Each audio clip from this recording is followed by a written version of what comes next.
Hi guys, welcome to another exciting episode of the Twister Cup, but my first Twister Cup episode of North America. And I'm really excited about these games. I apologize beforehand about any brain derps that I might have because it's nearly 3 a.m. here. I had a grand total of 2.5 hours sleep before this, so I'm very curious how this will go in that regard as well. So yeah, this is basically the banner that I have. Let me remove that so that you can see my wonderful North American garage. Not much happening there yet. I've got an amazing up to level 3 tanks there. The only thing that I'm proud of here is that I actually have a res in the MSI, which I got when I was waiting in the hotel room with Motable Masters in Seattle earlier this year, so that was quite funny. But other than that, not much going on here. I'm waiting for the tournament to start, which will be in 9 minutes, which means that at about 4 minutes from now, the room will actually be up. And then we can see the teams and everything. There's a 5-minute delay on the stream, so you won't actually see anything live. I will, however, so that makes things even more fun, to be honest. Because it's like I have a front row seat and all of you guys are seeing things later. Oh, that's so sweet, Maddock. That's really nice. Again, if you watch through the portal, and this time it's for NA and not EU and Asia and all of that, if you watch through the portal, you will get Twister coins for this stream. So it is worth doing that, because Twister coins can get you Twister crates, and Twister crates get you free stuff. So free stuff is always good. So with that in mind, I'm just gonna wait. I'm waiting for YouTube to deal with the delay, but we still have a little bit to go there. So I'm gonna start taking you over the maps. We're gonna start tonight at Vineyards. Vineyards is a map that is... It used to be one of my favorite maps, and that had everything to do with the lighting. It was the only map in Blitz that didn't have the standard daylight kind of thing. It had a dusky feel to it, and I really liked that. Because dusk generally brings out most of my favorite colors. So that's one of the reasons for it. And it was just calmer somehow in a way. So I'm sad that they changed that. I would have loved to keep it a dusk map. At the same time, I do understand that for a lot of people this makes it more legible, maybe. I don't know. But yeah, that being said, there's 3 bases on Vineyards. You have base A, that is good for the south spawn. Base B, that's good for the north spawn. And I might have switched the A and B around, but I'm not entirely sure. I think I have, actually. But yeah, and you have base C in town. Basically what people do, regardless of which base is which exactly, I only know that the one in the city is definitely that, is that people tend to take the base closest to their spawn the quickest, because, well, that makes sense. Because overall, that's the base you can get for free, especially since the map has been updated. It's a free cap because you have a spot where you can stand and cap that base without any problems, without any being able to be reset, to be honest, unless the enemy is very forward, which is something that we saw in the matches on the EU server earlier tonight that were on the official channel. For anyone that wants to watch them, we saw a Batchat push from the south spawn, push quite aggressively towards the ruins, but not actually in the ruins, but staying more above B in section B3 basically. And he picked up there, and from there on he could decap base P, and because it's an autoloader, he could do that 3 times, and it basically kept the enemy from capping that base. So that was quite awesome. So, yeah, there are possibilities, apparently, but they're very risky to take. So, with all of that in mind, that is the first map that we're gonna get. Personally, I always like the upper left section of this map in the ruins. I feel that this is one of those maps that can be totally unpredictable, and one of those maps where going somewhere can get you killed, because there's a lot of crossfire possible from one side of the map to the other, and there's not really any safe place, depending on where your enemy is. And that makes sense. That's the case on most maps, to be honest. But in this map, I feel that it's a little bit more the case. So after that, we're gonna have Dynasty's Pearl. Dynasty Spill, this is actually an official map, so I know that the bases are aligned and, well, sort of numbered, lettered correctly. This is one of the maps that I both love and hate. It's a fun map. Oh, there's the room. Let me just accept that so that I can't forget it. And let me ready up so that I can't forget that either. We start off, by the way, with Pincer versus Pincer, so I'm pretty sure that Pincer will win. And again, this is going to be wicked gameplay. I remember that with the... no, actually, let me focus on the maps. I can chat about the rest later. After that, we're going to have Dynasty Sprawl. Dynasty Sprawl is a great map, but it's very small. It's a map where being a medium or a light doesn't always pay off. It does mean you can reposition and you can flank them and you can pincer them pretty effectively. But it's difficult to get away from places because you almost always have to go into the open and you will almost always get shot while doing that. And that makes it quite a tricky map, to be honest. And because it's so small, if you're the last one alive, it's hard to stay alive like that. So that's Dynasty Sprawl. After that, we get Canyon. Canyon is a map that I actually really like. It's a cheeky map because a lot of what the result is that you have depends on what the enemy does. And that's, yes, of course, that's the case in any map. But in this case, it's more the case because if you go on your own towards C, which can be like, okay, the rest of the team is focusing there, but I'm going to focus on C, you can get absolutely slaughtered if you meet people there. And the same thing goes for A. B is a base that is near impossible to cap because everyone will know how to decap it. And there's pretty much no safe place to cap it unless the enemy is all at C or all at A. They can get a cheeky cap on somewhere. So that's something I really like about this map. It's very versatile. It's not predictable. It's not as chaotic as Faust. Faust is definitely my favorite map for that. But it's interesting. And after that, if we still need the tiebreaker match, we go to Winter Malinovka with the Met base down below, the base B and C up above, and I'm gonna go over that map if we do actually get it. But basically that's it. I'm gonna take the map away so that I can't forget to take it away, because again, it's nearly 3 AM in the morning, so I can't promise not to have any brain derps. I'm pretty sure that I will have them. So basically now we have the team lineup, and this is what I was gonna say. When I went to Seattle for Mobile Masters to commentate on that, absolutely loved doing that, by the way. We were there and we watched Pincer doing this grand move on main runes, where they were actually going into the caps to keep the enemy from getting points, because it was near the end and they kind of had to do that, otherwise they would have lost. In the end, unfortunately, they didn't manage to win that match, but it was just such a brilliant move. It's still one of the 2, maybe 3 highlights ever of the tournaments that I've seen and that I've commentated on. Absolutely loved it. And that's the kind of move that, and the kind of brilliance basically that I want to see in these kind of matches, because these are top teams facing each other and you always expect exciting gameplay for that. But they do have to deliver, basically, if they want to live up to that expectation. And you can't really expect that, because everyone can have a bad day and everything. But it is that kind of way of thinking, that kind of way of out-of-the-box thinking, that can do you so good. So I'm really hoping to see some of that today.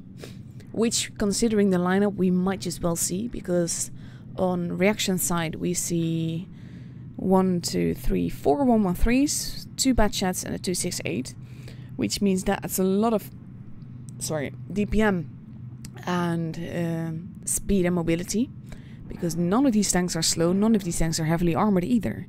So that's both the pro and a con.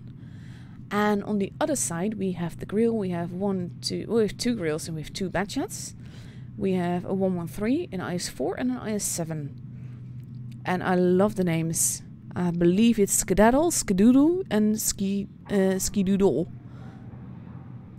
Which is one of the reasons why I'm always glad that I don't actually usually call the names, but focus more on what tanks they are driving. Because if I have to, I can see what tanks it is they're driving, but if I have to keep reading the names, that will distract me. So I tend to focus just on calling the tanks out. But these names make it quite fun, so I have an inkling that I might just be naming people rather than tanks. Probably gonna pronounce most of them wrong and all of that, but yeah. So with that in mind, we have 10 seconds before we actually go into the game. I'm gonna call up my camera command cheat sheet because I don't trust my brain to remember everything right now. And we're gonna go into the battle. Let's go. Let's see these first matches of the battle for second place based. No, not second place, for a place in the finals, I should say. Yeah, skedaddle, skidoodle, skidoodoo. Oh my god. Oh, we're already loaded in. That's quite nice. Let's go.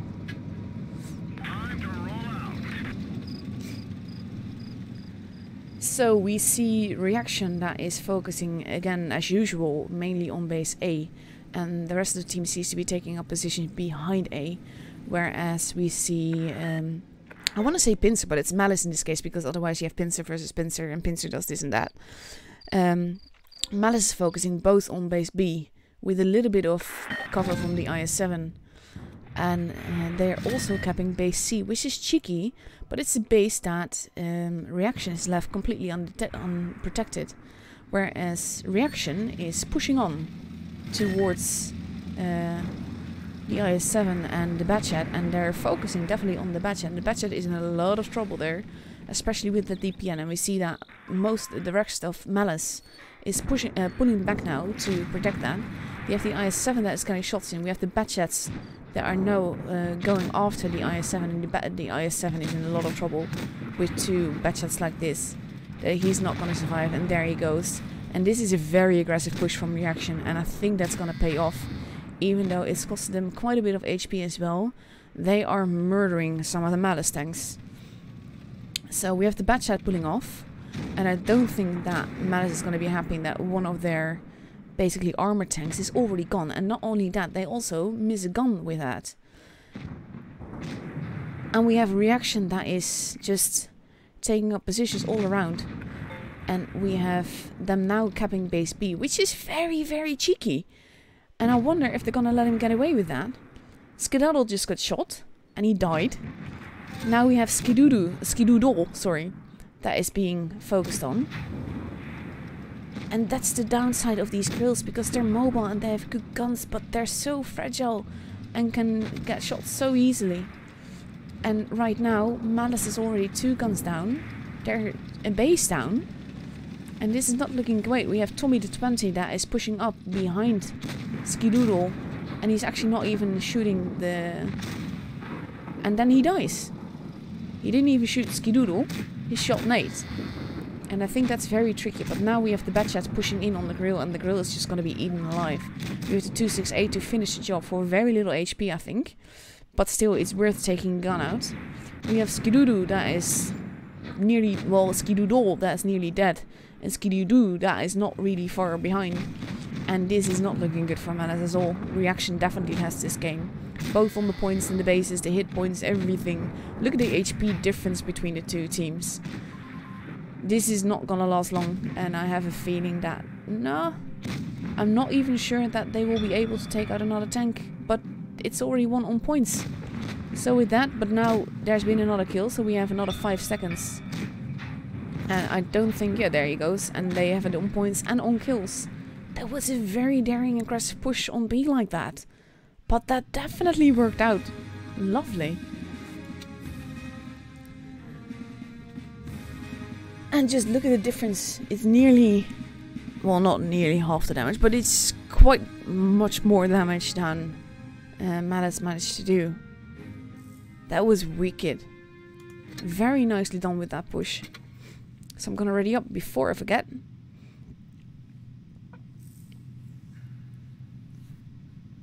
So let's just wait to see until everybody's readied up. We have a minute and a half.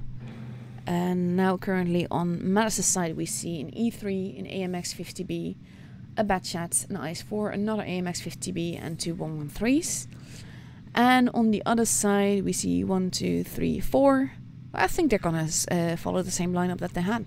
Which makes sense because that totally worked out for them. And if they do end up doing something else than what we saw them do this time, that also throws the enemy off, because then with the same lineup you get 2 different tactics.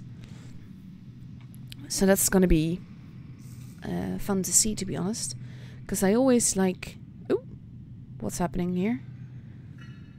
There we go. He's back. I always like seeing people take the same lineups and doing something else because it makes them so unpredictable. And that's just fun, in my opinion. So let's see, we have half a minute left to go before we're actually going into the game. Again, if you're watching through YouTube, go watch through the portal, because then you get coins, and with the coins you get free stuff. But if you're not on from the NA server, that doesn't really mean anything, and you can watch however you like. So we have 10 seconds left to go before we go into the second match of this game, of this matchup. And honestly, oh god, we have another one. Which did we get now?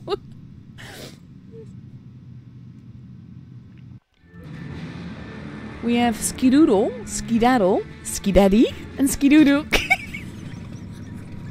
Are you guys serious? I love this. But oh my god, you're making it very hard to commentate. Not only for the fact that I have to stay serious somehow with these names driving about, but also with calling out what happens to who. So we have the bat shot from Reaction that is quickly capping base B. We have the AMXs pushing into the ruins, and we have Skidaddle that is capping base A. We have the other bat chat now joining the other bat chat, batchets. And now they both have base, but Reaction 2 has a slight tiny point advantage. And look at this aggressive push again, but it's costing them a lot to push over that little hill thing. But now they're taking shots into the E3, and I think they want that gun out. But so far, for some reason, Tommy has managed to stay alive and not get any damage done to him, despite all the shots that we saw going in there. But all of... ooh, there's some more shots going on. We have the 113 that is pushing into B, and they're now stealing the base. And now Reaction is capping base C, but with not too much longer, because he has the building for cover there. Nuclear is gonna give Malice the point advantage. And then it's just a matter of holding. They also have the HP advantage. So they just need to take holding positions and stay put. And Nuclear is taking some massive damage there, but he just needs to pull back. And this is not looking good for Reaction based on the fact that they now have the pressure on them, because they only have one base. And with the way that these 113s are all positioned here, they're more or less boxed in. Now we're gonna have a button Skedaddle and a fearless Skedaddle thing going on here. And I think the batches are just gonna push in together to deal with him, which is why I'm staying with it. They're gonna... He's running towards his team, which I think is a good call. And I wonder if they're gonna get, if the batchets are gonna be able to kill off that one batchet. One of the 113s just died. The other ones are losing HP quite fast. Skedaddle managed to survive, but Skidaddy just lost a ton of health, and Skidoodoo as well. And I think that's because they're pushing here, and that's a very tricky thing, and they need to focus fire very well if they want to do this. If they want to do it effectively, because now Skidoodoo is alone, but he is getting... Oh, that was a massive shot in his bum. He is getting some nice cover, and we see tanks dropping left and right, but so far Malice has one tank more. So if they do this carefully, they could get away with it. But now it's even in the guns, and Reaction has a lot more HP, so they need to make this work very carefully if they want this to work at all. So you have the Batchat going after the Batchat again, and Skedaddle is now in a lot of trouble. We have Fearless Wolf that is capping the base because Reaction has to get that base back, otherwise they may have a points disadvantage. But now when you look at the points, they will also need to get base B. And we have the Batchets that are excellent at doing that. But I think that that's one Batchet gone. If they don't cap that base B, then this game is definitely Malice's. But they're not driving into the base, he's driving into a rock, which doesn't really help matters. And the only way that they can win now is if they drive into that base, but they've already reached it and it's too late. And if that Batchet hadn't driven into the rock and into the base straight away, it would have been different. But now it's Malice's game and the score is 1-1.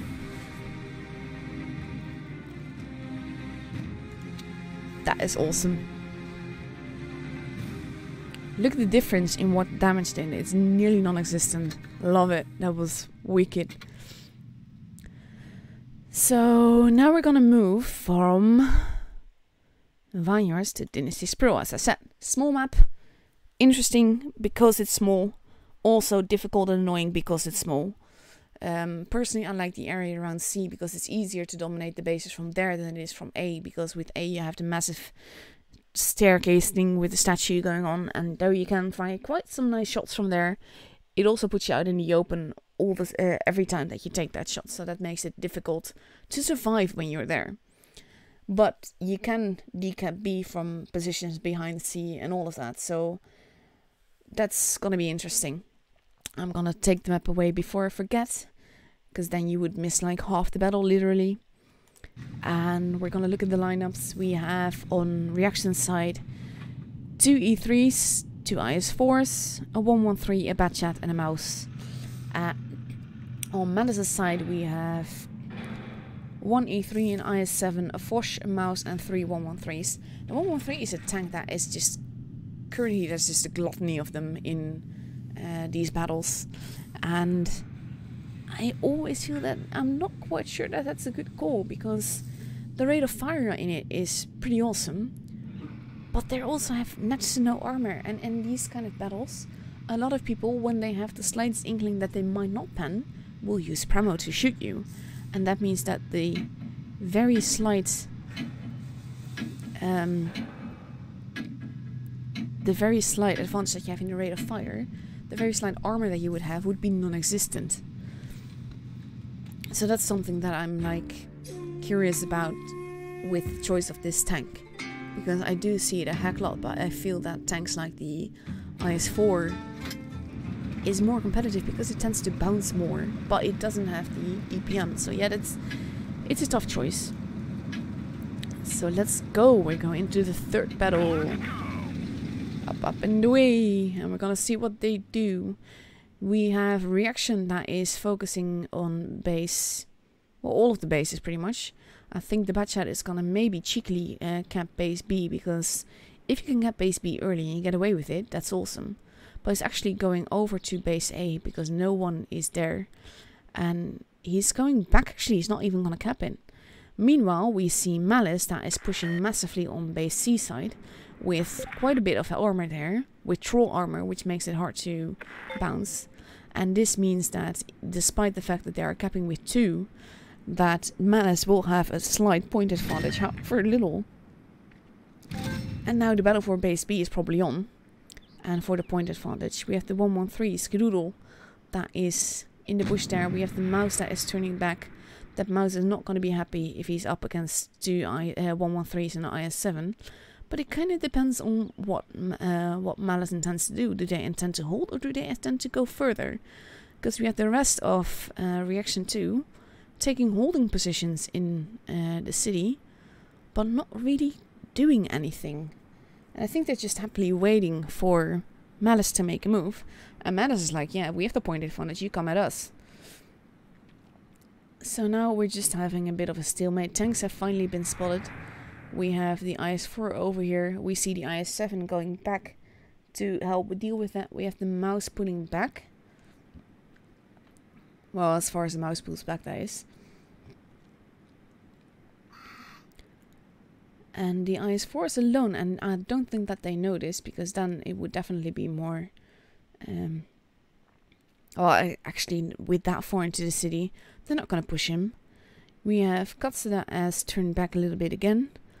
And everyone is holding quite contently with full HP and everything. And very few shots have been taken. And so far all the shots have done track damage at most. You Uno? Unao? Oh no?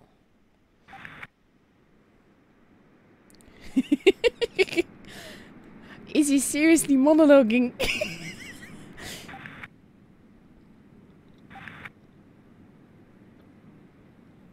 Oh my god. Yeah, of course APCR is better than Heat when you have it as Premo because of track shots and all of that. APCR will actually do damage there, and he will barely do anything. If anything at all. But yeah, I have a feeling, judging by that they're actually watching the stream while they're doing this. And that is something that I would never risk based on the fact, oh, we're not going to see a reaction push. And the 113s and will need to pull back. And there's going to be some massive damage done there. We have the E3 that is taking damage. One of them at least. And we have the 113 that is taking damage. The other 113 is hastily pulling back. And that was very lucky for the 113 not to get more damaged. But they are capping base B, and that's very tricky for them. And there's some big shots going on there with the E3s. And oof, that's a lot of HP to lose in one go. And I think that it took too long for Malice to take up positions that would work for them. And now they're basically giving the game away to reaction. And not necessarily giving the game away, but they're making it very easy for Malice to shoot reaction too. And we have the 113s that are now being... Ooh, that mouse is being deleted there by Ski Daddy. It was nice having you. And that's very tricky because now the 113 is going to do the same thing. And both teams have lost the tank right now. But the 113 is a very juicy target for two big guns over there. And then he's also getting shot in the back, and there goes Skidoodle. And that was... Oof. Two tanks gone on both sides, but the HP advantage is definitely in reaction 2's side. And I think it just took Malice way too long to get into position there. We see HP vanishing on both sides. But Malice is being steadily eaten up alive. And this is not looking good for Malice at all. Especially with two full health IS-4s that are not even focusing on the same target. We have the E3 that just bounced off of him. And there goes the Foch. And now we have Nate the Great in the E3 that is going to be very, very hurt. Even though that shot from the Batchat didn't actually do anything. But now he's giving his behind to... Yeah, and there he goes. And Reaction has the point advantage. And they've won.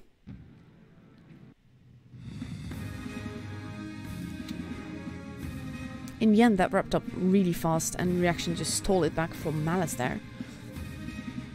And it cost Malice too much HP to pull back into positions that will work for them.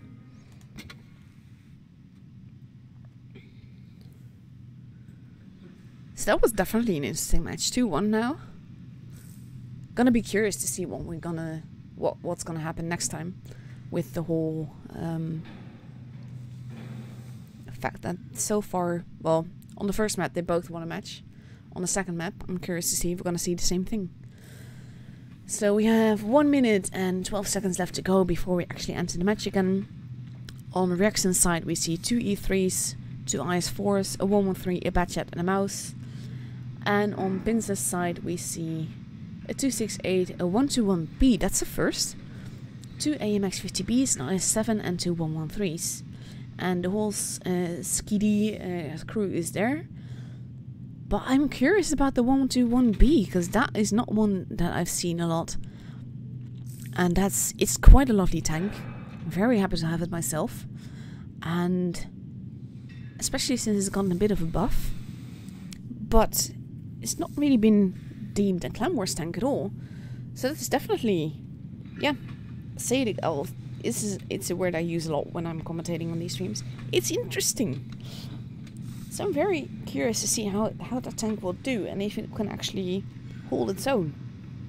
On a map like this, I'm not sure if it can be used to its full potential. But in about 8 seconds we're gonna see. So here we go. Yeah, we're not watching Primo yet, Jon.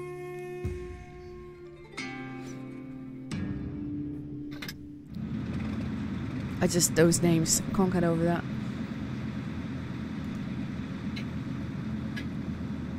I like that they're loading quite quickly though. I like that my ping is not even that bad on Nate.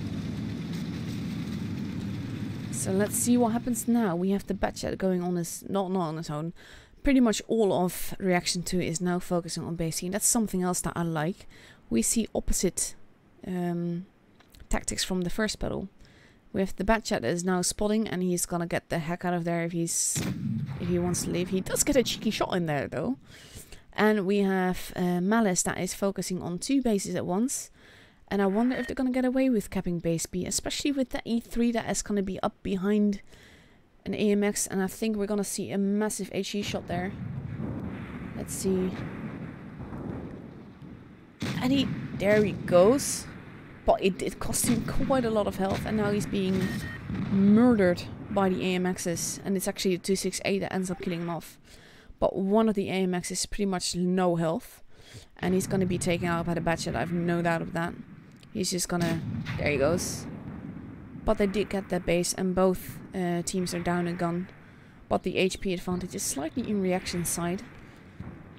And they're gonna have to be careful, and we see a push going on there. And going over to that hill is costing so much HP. And that's not something you want to do. And Skidaddy is now in trouble. And there he goes. And so they take out a gun, but at the cost of another gun. And that's not really the way you want to do it. So we have the 268 that can't really shoot behind him. We have Skidoodoo that's taking massive damage. And there goes the 121B. And I have a feeling he did not perform all too well. And that's nothing to do with him, but more with the tank.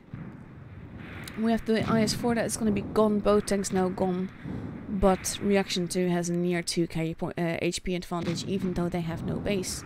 But we have an Object 268 versus an Object 268, and that's going to be, can go either way to be honest. But now Reaction is down, well it's 3 versus 3, and it will depend on the focus fire. They will need to work together to make it work, especially with the mouse. The mouse is going to make things interesting because the mouse has such derp, and I think they need to focus on taking out that Batchat and not necessarily that mouse, especially since the Batchat is now murdering the 113, and now it's 2 versus 2, but we have an AMX that has just reloaded, and he's not going to be able to finish him off in one go, and that's massive damage done to the AMX. And now they will have to focus on getting that Batchat out of the way first and then dealing with the mouse.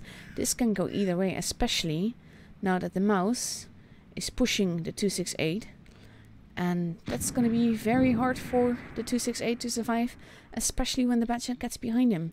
But we have the AMX that is now... he needs to take that shot. He needs to take out that Batchat. And he doesn't. And now he needs to take out the Batchat still, because the Batchat is the bigger threat here. And he does it. And now he just needs to survive somehow. And I think that the mouse is just going to drive on straight over, because he has the derp to do that. And the AMX is going to have a lot of trouble there.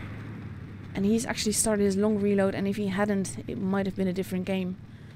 But right now, he needs to focus on staying alive. And that will be very, very hard for him in the position where he's in now. Because all the mouse needs to do is drop on him. And it's over. And look at this. This is like a cat and mouse game. Only it's no Batchat.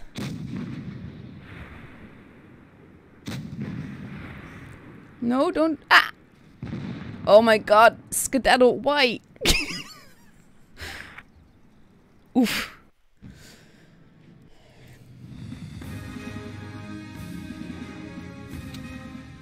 That was a very close game, and I think that if Skedaddle hadn't wasted those shots and then gotten himself rammed to death, it might have been very different. So it's now 3-1, which means that the pressure is definitely on Malice.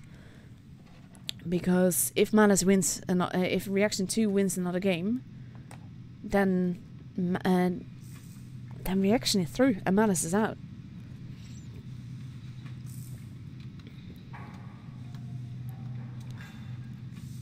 So we're moving on to Canyon now, so let me just quickly show you that. This map, the fun map, the map that I love. What people generally tend to do is they go to the middle to dominate from there, see where the enemy is going and what they can do, and react accordingly. And base C is one place that I like being, because it allows crossfire and allows you to create a sort of pincer movement. At the same time, if you're caught unaware at C, that's not fun.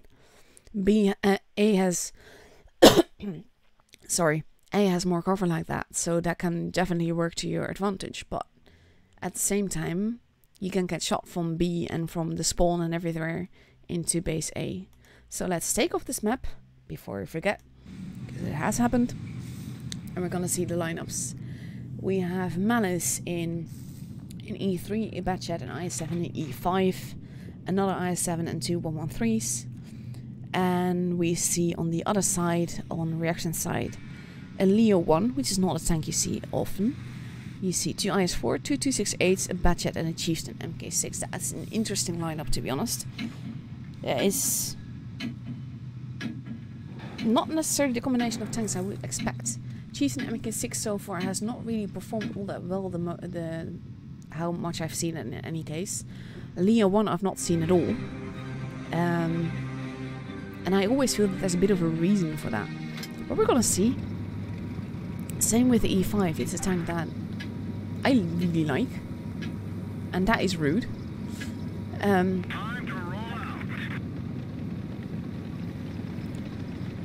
we go.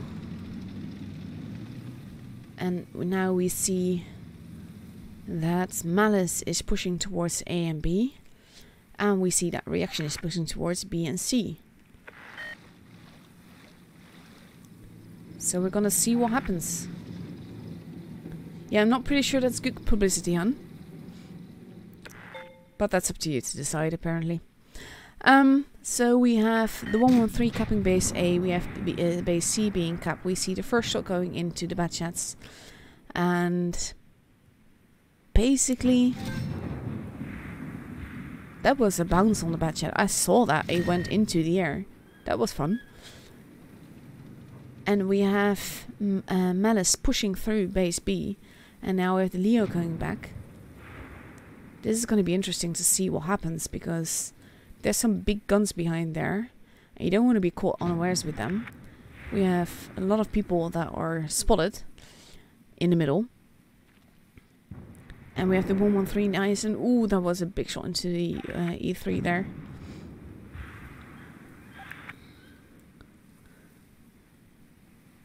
And we see that there's some shots being taken by and into the 268, and the 268 is lucky to not lose more health there.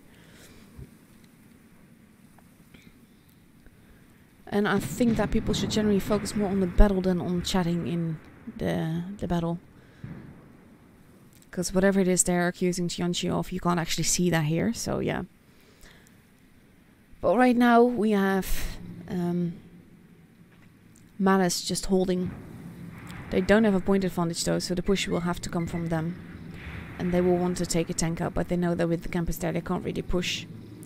And we have Leo versus Batchat, but they're not seeing each other. So they're trying to just get shots from Batchat to Batchat, I believe. But he will need to peek out a little bit more if he wants to do that. So I'm just gonna show you what happens there. And he's content not to take any shots there. And he kind of has to. You do have to do damage at some point. That was a noisy she-shot from Batchat to Batchat. And another one. And now he's long on the reload. But that took out a lot of health from Fearless Wolf. That was nice. And the E5 is just peek-booming, not really doing anything. Ooh, that was a big shot into the E3. Oh my god. And they don't know where those shots are coming from. Well, technically they do know, because you know where you get shot from. But you know what I mean. And now we have a 5 HE damage shot on the 268. That's not something that I would waste a shot on, to be honest. But we have the IS-7 in a bit of a precarious position, but he's trolling that 268. And that's very clever. And now we have 4 tanks versus 2, but they're not pushing. And now we see a little bit of a push, and there goes the 268. He is deleted. And now they are focusing on the IS-4 next. The 113, for some miraculous reason, didn't take any damage there. But now with that, Malice definitely has a point advantage, because they haven't the kill. And that was... I love seeing these traces with the bounces and all of that. It's fun. But now the E5 is probably going to get pushed by the Chieftain. We see a very cheeky push at the E3 there. And they kind of have no choice, because they need to take that A3 out of the equation. And at the same time, the rest of Pincer, Malice, needs to make a push. And I think that they're wasting a lot of time by not doing that. And reaction 2 is totally bleeding HP. And we have Malice with the point advantage. We see the bad chat now being gone, which gives Malice a further advantage. And now they're also 3 guns down. So this is not looking good for reaction 2 at all. And we're gonna see what happens. We see reaction 2 losing a lot of HP. They are pulling together, but they're getting shot from everywhere. And it's already over because Malice has the point advantage and they took it.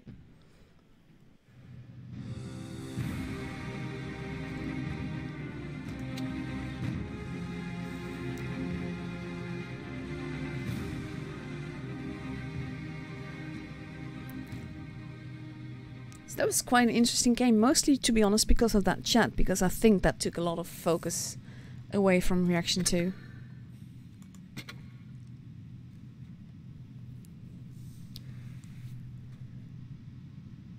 So in 1.5 minutes we're gonna see Canyon again, and I hope they're gonna be a bit more focused this time. Because to be honest, chatting like that is not just distracting for you, it's also distracting for me and anyone that's watching. But yeah. So we see Malice with a 268, a mouse, an STB, a Batchet, an IS-4 and 2 113s. And we see reaction 2 so far with a Leo 1, an IS-4, a Forsha 268, an IS-4 and a Grill, and 1 yet to be decided.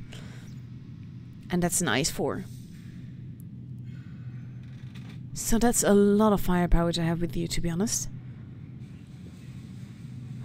Pretty interesting to see how that pans out.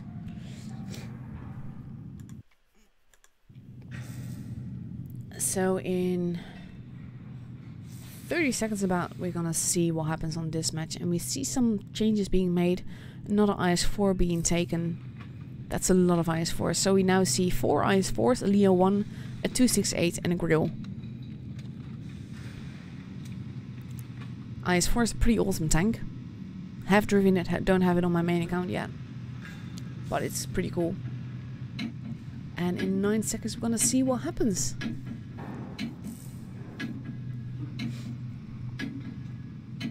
And here we go.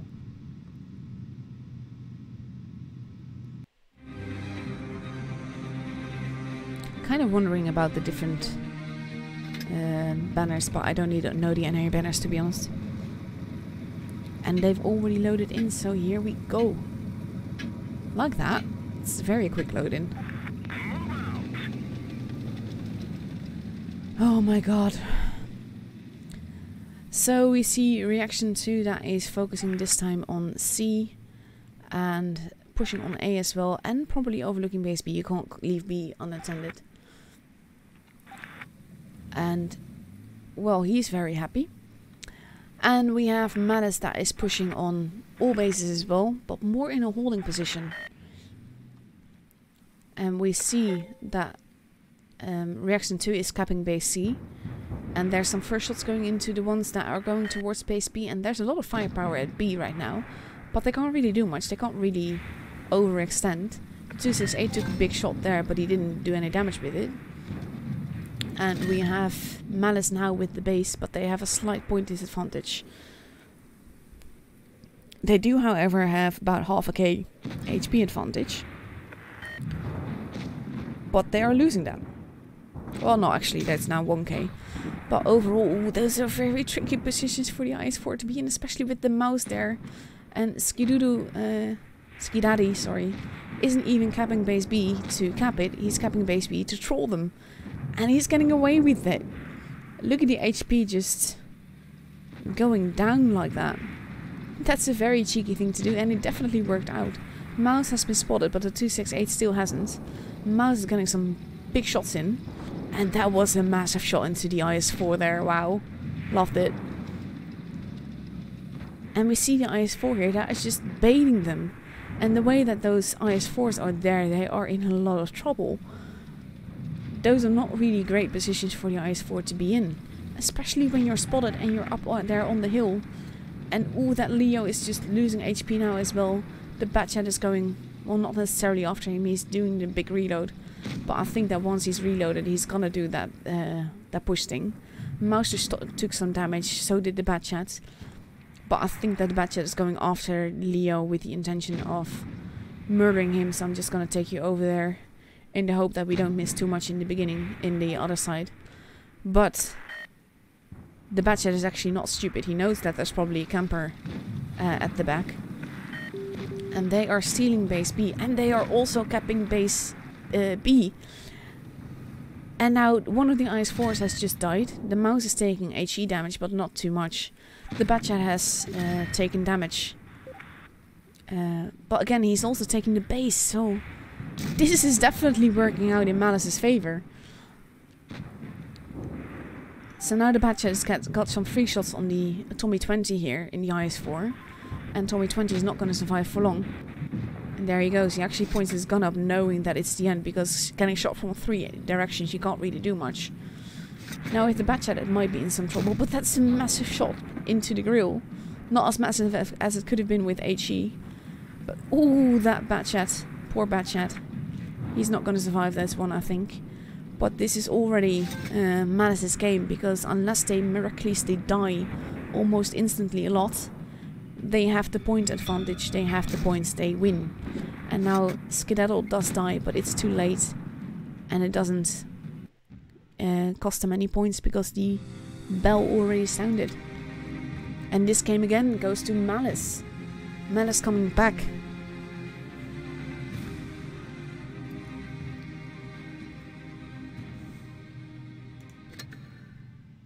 So now we're gonna see what happens, and with the tiebreaker actually.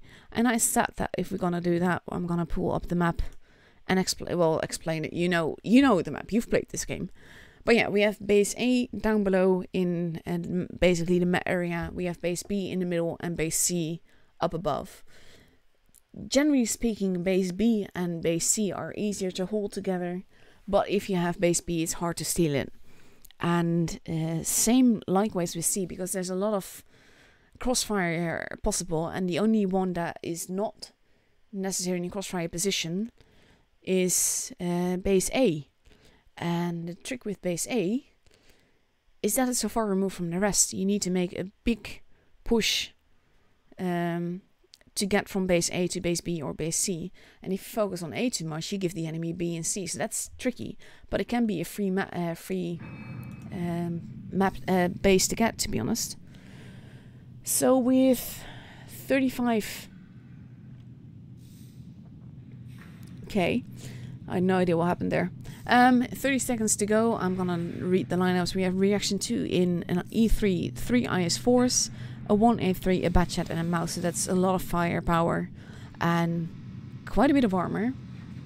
And on the other side we have 2 Object 140s, a Batchat, a Foch, another Foch, an IS-7 and a 113. So that's definitely gonna be cool to see, because this is basically mobility against a mix of armor and firepower. So I want to see what they do. I want to see if they go for A or if they leave it behind. So here we go, let's load in, let's see it happen. This is the tiebreaker, everything depends on this one.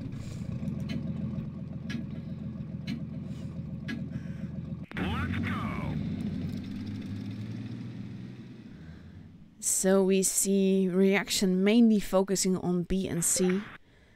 And we have a lone Batchat heading towards A. And I don't think that he will go into the cap just yet, but he has a free cap there because everyone else is focusing on B and C. And this is a cheeky move by the Batchat. I think he's going to go for B. He actually does get spotted there and he hugs the building to avoid getting shot. But he doesn't take a base for it. And I think that as soon as the rest have been spotted, that Batchat at A is going to take that base, and that's a shot into the 113. The Batchat is running away, and basically the bases are unattended. Apparently we're not going to see a base A cap, and we now have the Batchats and the Object 140s. He's going to do it anyway, but he's now been spotted, and so have the 140s, and he's pulling back, and he's running away, and it's costing Malice very little HP to chase him out of there. And I think they're gonna cap base A now, whereas they're giving the point advantage to reaction 2 with this. Because now they've focused most of the firepower down below. And reaction 2 will merely need to hold. We see some shots going on there. A lot of tanks have been spotted, but not all of them. And basically the push now has to come from Malice. We see the IS-7 cheekily pushing up together with a 113. But it's an IS-4 and he's in a good position. So that doesn't look good for the IS-7 and his friend. We have the rest of Malice now pulling back towards their spawn. I think they're gonna make a push on the other side on the IS-4 over there because he's reasonably alone. And that makes him a juicy target. Now we have two IS-4s versus the 113 and the IS-7. So this is gonna be interesting because they don't know what line of fire is behind there.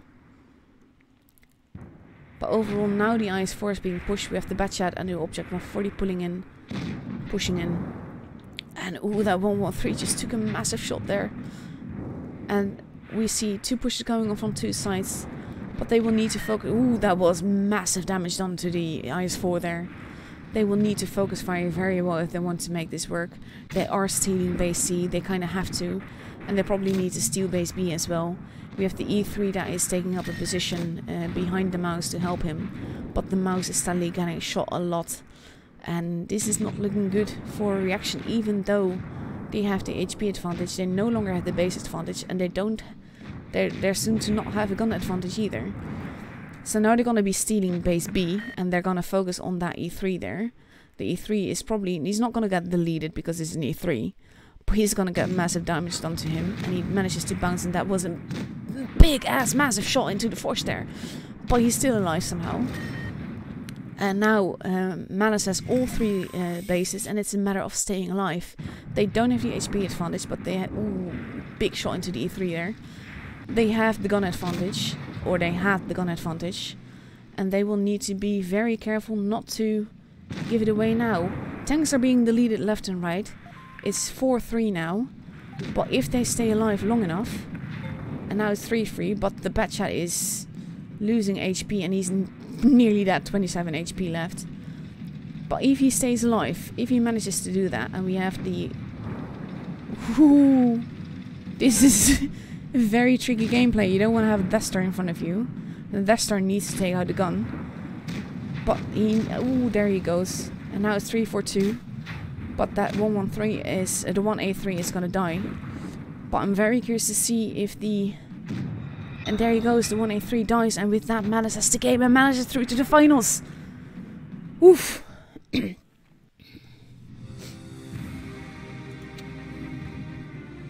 That was wicked. Look at the damage that Object 140 did. That is massive. Because even though it's a team game, and damage doesn't necessarily mean anything in the team game, this goes to show that taking those 140s was a brilliant move on this map. Because they're the only tanks that survived. Wow. What a game. What a tiebreaker. That's the kind of gameplay you want. So I'm gonna see how long we have left. We actually still have 26 minutes. That's long. Thought for sure that would start a little bit sooner than that. But apparently we start at 10 past. So that means that I have about 20 minutes of free time. I'm gonna do us all a massive favor. And not let you see me play PC. Actually, what is this?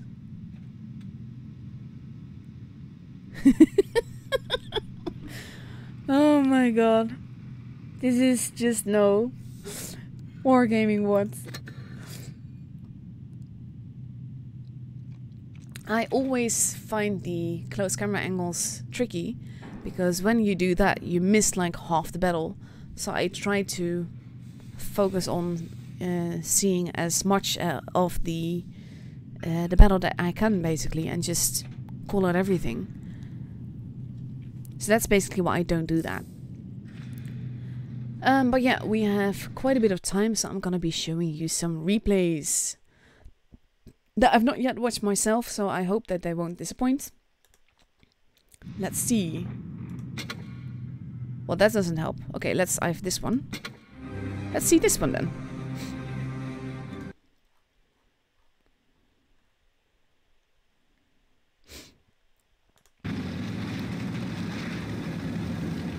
So of course they want base B to be spotted, and that's basically Leo's job.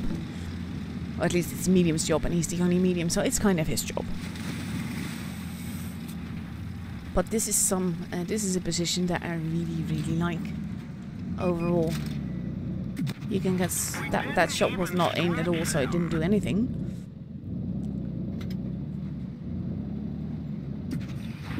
But there goes the first damage. And this is a position where he's in now that I absolutely love.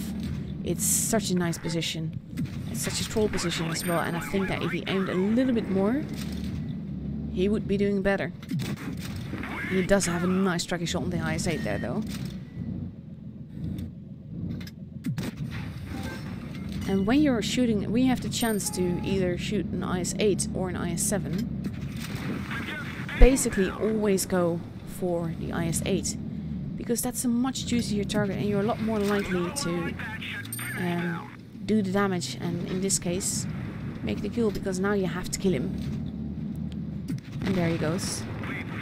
And that's the first kill in for the game.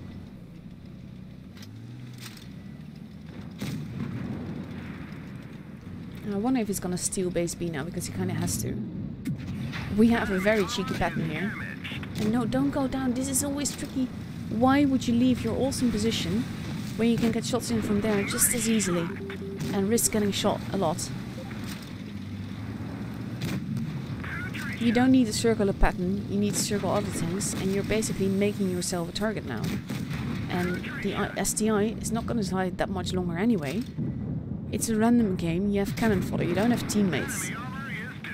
And now he's in a very tricky position, you can't really move from there without getting shot by either the IS-7. I like that it's like you're in deep water now. And that's the troll armor. But now the 268 has moved. And having seen that, he should not be there anymore. He should go up on... Ooh, that was HE. Yeah, he got very lucky there. And that was an unaimed non-premo shot, so that's not going to work out. Let's see, both teams have now lost 2 tanks. And he basically needs to be careful not to get HE in the bum. And this is a 268 that is way too focused with another 268. Which is not going to work out for him, because now... Why? Oh my god, you nearly drove into the shot there. That would have done a ton of damage to you, so that's scary. But look at the damage that he's already done. He's already at over 5k now.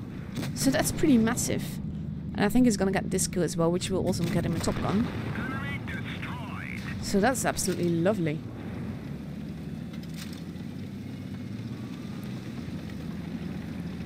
So now there's only 2 tanks left. There's only 1 tank left. It's not all that much more damage that this guy can do.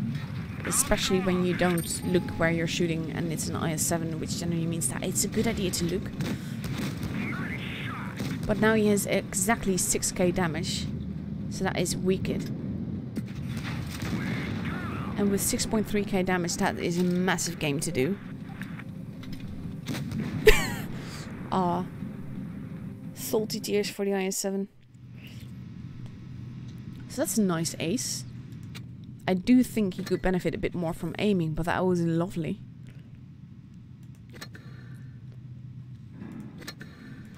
So let's see what else I have for you. This is actually a battle by the same guy, if it works. It does. Because I remember that he was posting rerolls on my Discord. Replays on my Discord that day. And he was just on a roll.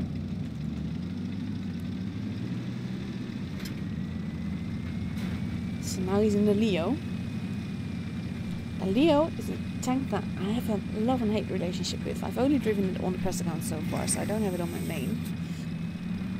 But I like the laser accuracy, but I dislike the rest of it, to be honest. But there are times that I have really good games in it. And there's a waffle. And the waffle is a juicy target if you don't have it behind the building. And especially when E100 looks that way, it means you get a free shot there. It's not a supremacy game, so you can't pressure in them that way. Nice blind shot. And that bat chat is being pretty much deleted. Literally deleted now. Nice tracking shot. But it didn't cost him any other HP. And he's wise to pull back there. So let's see what happens. He's now 666 damage, number of the beast.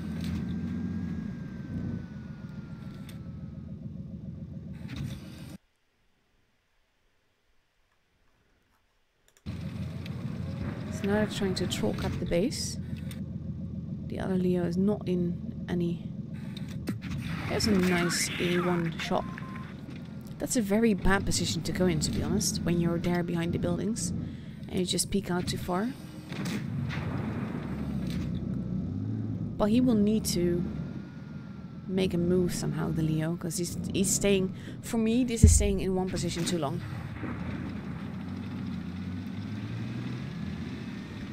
But now he's actually repositioning, which I think is a very good call. Especially when the Leo is there, but he hits the building, that's not helpful.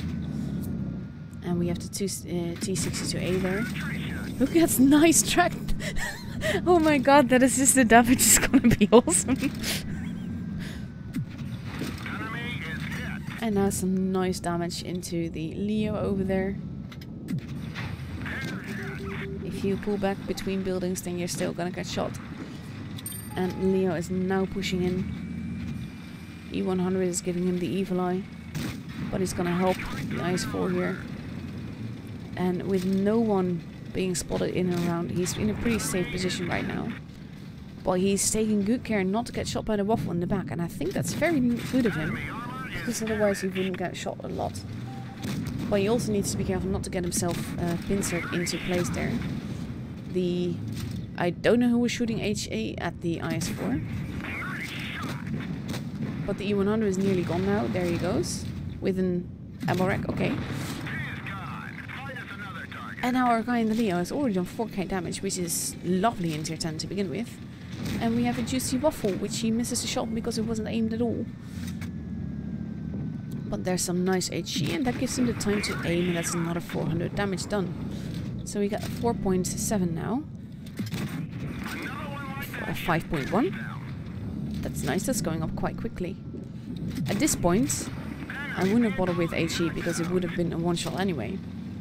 So now he's going after Leo. So we have Leo versus Leo, but he's full health. And no, not anymore, but yeah.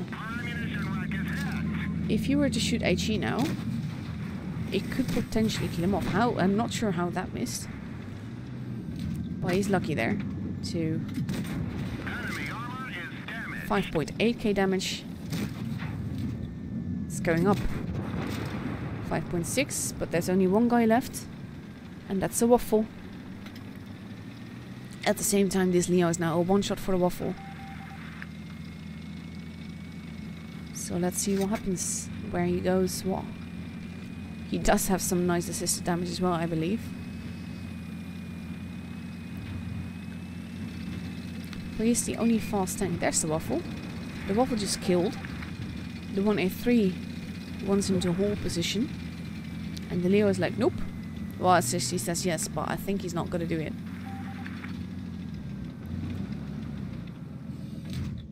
This is not likely a spot where you can spot the waffle, to be honest. I just tried to get behind him. That would work a lot better. There we go. This is one of the things that I think he does very well. He doesn't go through the base, because going through the base would give out his position like straight away. So that definitely wouldn't be beneficial. He is waiting for the 1A3 to be there, probably because if he gets shot by the waffle, he could well die. And then it's game over for him. At the same time, watching this makes me so impatient. So now the 1A3 is behind the base. And now Leo just needs to spot him. There he is. Nice shot, 6.3. Now the waffle has 666 HP left.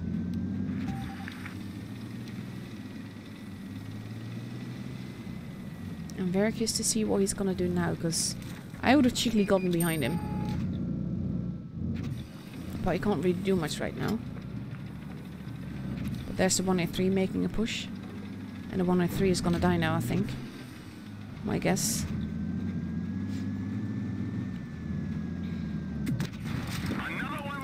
Noise. 6.6. 183 missed. There we go. 6.7k damage.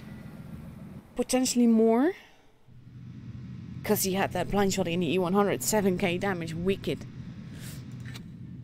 Absolutely lovely. And 1.3k assisted damage. For those sending me friend requests now, know that this is not my main account. This is my NA account. I rarely spend time on here. I mostly made it so that I could post things on the forum. And I played it when I was in NA, but that's about it. My main account is on the EU server, which is generally not the server that you play on. So don't feel insulted when I don't accept your friend request, because you would probably pretty much never see me online. So let's see, what time did I say? I forgot. 30 minutes. That means that I have time to show you one more replay. And let's see, what's that gonna be? Trying to find a good one. In a tank that I like, that would also help. That is actually something that I will find interesting to watch. And that is mainly because of the fact that I haven't aced this thing myself yet, and I kind of really have to. Because it's on my list of things to do.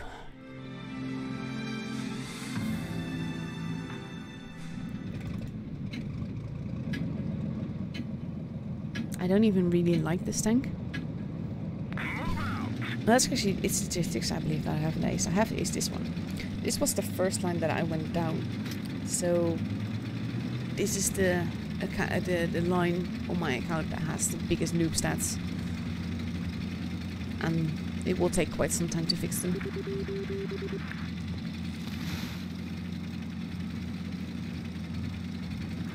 So right now he's flanking, which is something that I always like doing with the TD, because people generally don't expect you to be there. And that really scares them.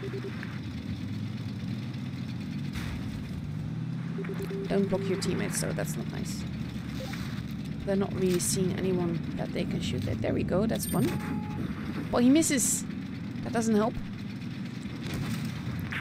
And there's a Type 58. And he's just gonna go to deal with that guy, which I think is a good call. This tank has pretty good DPM when you look at the damage that he does. There's one more shot and the Type 58 is dead. But yeah, he does need to be careful because he's almost dead now. Come on. I have a feeling, looking at this, that I might have grabbed the wrong replay or something. Oof. This is not looking good for a guy here with 20 HP left.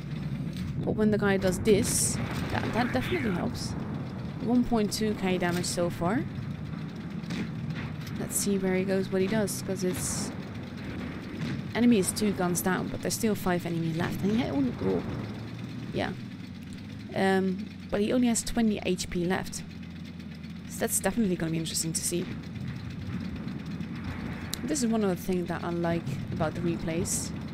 You can see some of the amazing things that other people do. And in my case, it also saves you from having to watch me play PC. Because nobody wants that, honestly.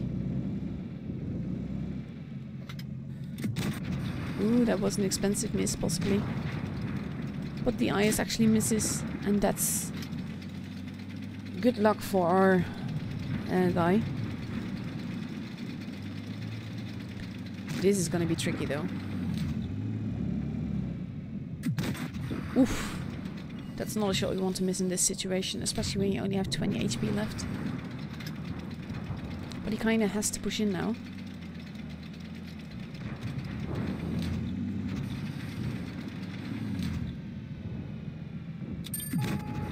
that's another miss.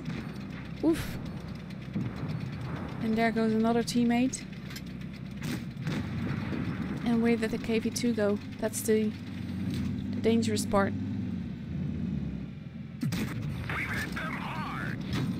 Oh, those bounces. Oh my god. KV2, KV2. Oh, he misses.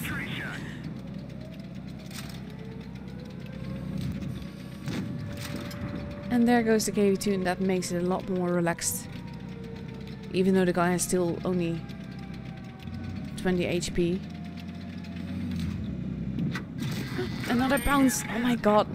And he might be able to kill this guy before he reaches him. Because if anyone bumps into him, he's dead. Then we have the J Panther. That also bounces! What the hell?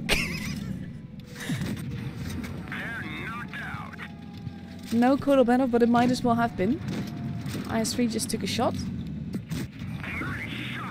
3.1k damage, not bad.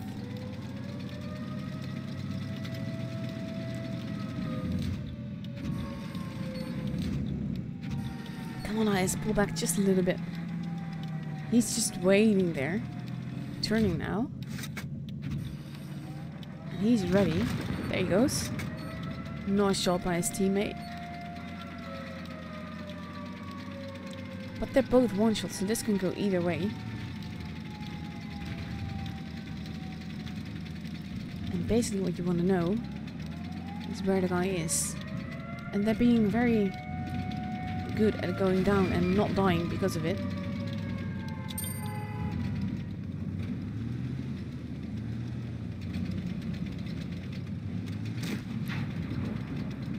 Ooh. Hide, hide, hide, don't get shot. Ooh, that was lucky. 3.7k damage. Is he gonna get the kill? I don't think he's gonna try for it. Oh, he is. He is. There he goes. 5 kills, 3.7k damage in tier 7. Nice. And nice to your teammates. That's even better. That's pretty wicked.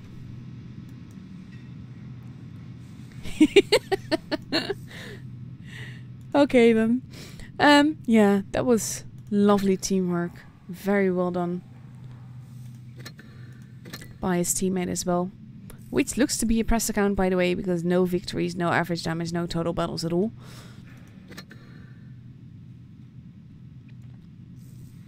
You need to log in, basically. So yeah, let's see. We have 7 minutes left to go, so I don't have time to go over another replay for you. Because I don't want to risk this. And I'm gonna be showing you some maps again. We start now in the grand finals, the epic grand finals with Malice versus Pramo. We start on Canal. And Canal has 4 bases. And basically what people tend to do is they grab the base closest to them, which is either B or C, and then they push with the team either to A or to D. Personally, I like the D side more because you can control B and C better, but at the same time, A is a pretty safe cap to take, basically. So that's the first map that we're gonna have. After that, there is Himmelsdorf, also 4 bases. And Himmelsdorf is flat. And that's one of the things that I dislike about it. There's not a lot of peekabooming going on. It's a side-scraping paradise.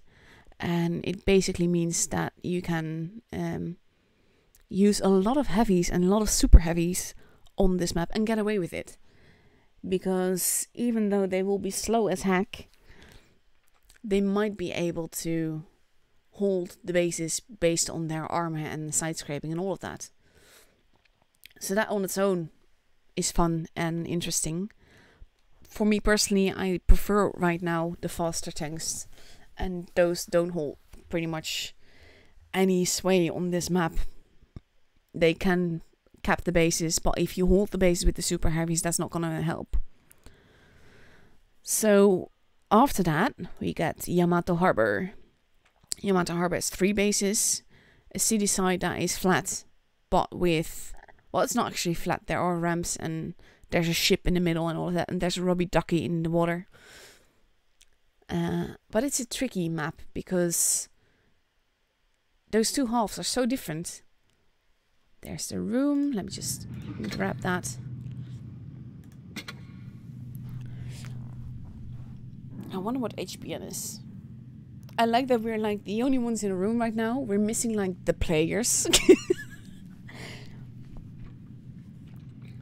But yeah. There we go. The map. This is basically the way that it works, the way that it looks. I always believe that when you have team battles, it's easier to hold A and B, but depending on where the enemy is, it might be impossible for you to grab either A or B and then C is your way to go. But that's the thing with tactics. They only last as long as you until you spotted the first enemy, to be honest. And if we go for the tiebreaker, we go to Mayan Ruins. And Mayan Ruins is a very fun map, in my opinion. It's not predictable. It's pretty chaotic. Can go either way, but it's lovely. With A being the heavy base, C being the mad base, and B being the impossible base. Generally, if you have an early cap there, it's very hard for them to steal it from you. But when you have capped it, if you can't cap it, I mean, then it will be near impossible for you to get it.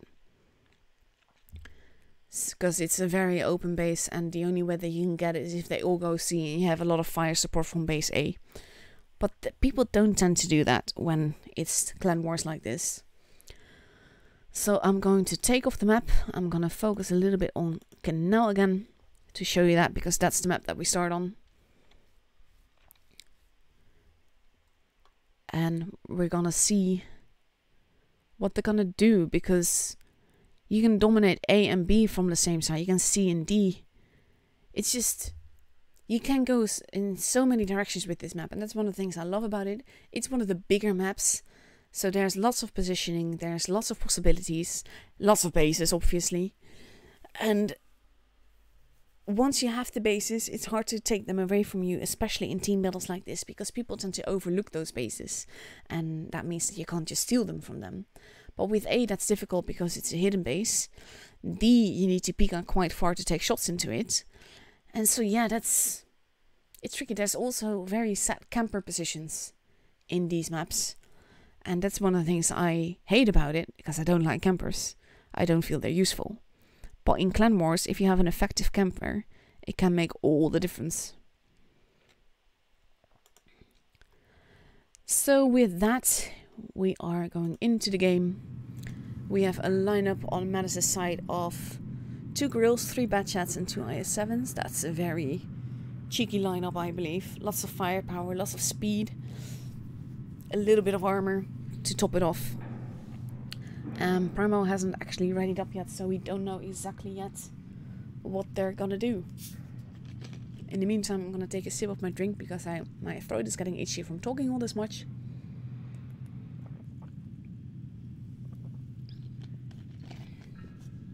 So there we go. With 1.5 minutes left to go, we see Primo readying up with an IS-4, a Batchat, a grill, 2 E52 amps now, and 2 113. So that's a completely different lineup. But the ramming machine can go very well against the Batchat, because when an E50M goes to hug people, they lose HP. When they and when they go to hug a Batchat, they bleed XP. The Batchat is not the E50M. So that's gonna be cool. It's now 4 AM here. To be honest, I love being able to do this. And even though it means getting up in the middle of the night, I love watching these kind of games. We're missing one of the skis. We only have Skidaddle and one of the Skidoo. And Skidaddy in the lineup. By missing some skis. Oh well. They have half a minute left to go, and we see some unready and running up again. But it seems that everyone has decided on the tanks that they want to drive, so probably would have changed a bit of equipment, ammo loadout or camouflage. And in 10 seconds we get to see what happens. I'm just gonna make real sure quick that I don't actually have the map on the screen. Oh my god. I'm half that now with the little sleep that I've had, so I'm always worried that I'm gonna just ruin everything with a stupid mistake like that. I have to say, the names tonight are just awesome. His Royal Fatness, just... Okay, so let's start this. We have Pinster. I'm gonna go for Pinster and Pramo now, because that's easier. That is focusing on base D, and they're making a very cheeky Batchat push there, but they're out in the open there, and 2 of them are going after the Batchat. 1 of them is going up above. But ooh, the Batchat is being deleted. He's not gonna live this. And there he goes. That's 1 Batchat gone, and it didn't really cost any HP. Wow. And there's more damage being done now, but this time to the other side.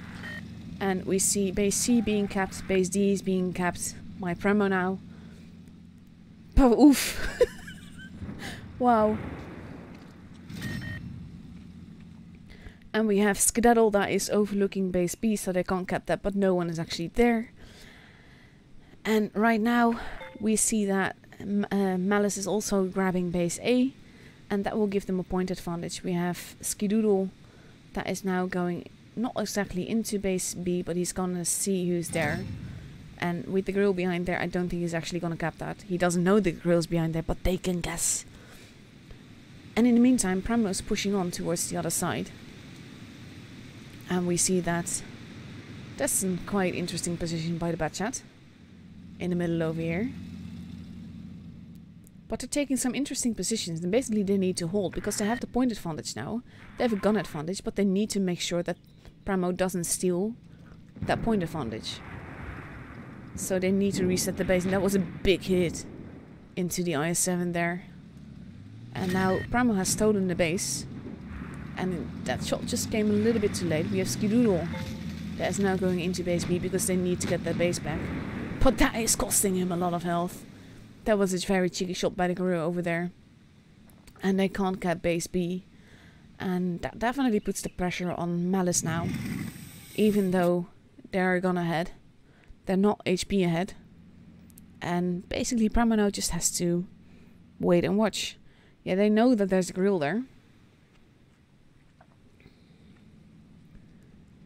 I'm very curious to see what they're gonna do now, because the pressure is definitely on Malice. We have the Batchat is holding behind the building and can't really do much from there. He can't really get out of there either. We have the IS-7 that lost quite a bit of HP. We have the grills that are behind there. But no one from Pramo is showing themselves enough for them to get shot. We see all of Malice now pulling back towards base C, and I think we're gonna see a push there. Because they want to stay out of the reach of the grill. And I think that Pramo now knows something like that is gonna happen. With the way that the Batches are positioned. So I'm going to take you behind there to see what happens. We see the first shot going into the E50M. They're making a push through the middle there because you don't want to be there, to be honest. Batchat is taking some damage. Basically everyone has some damage, but Pramo is down the gun, and that can cost them very, very dearly. Ooh, that 113 is being absolutely hurt. We see some shots going into the IS-7s though, and they need to steal that base back. They've almost got it. I wonder if they're going to get away with it. They do get it, and it cost TGF Blue a lot to do that. But it also cost Malice a tank.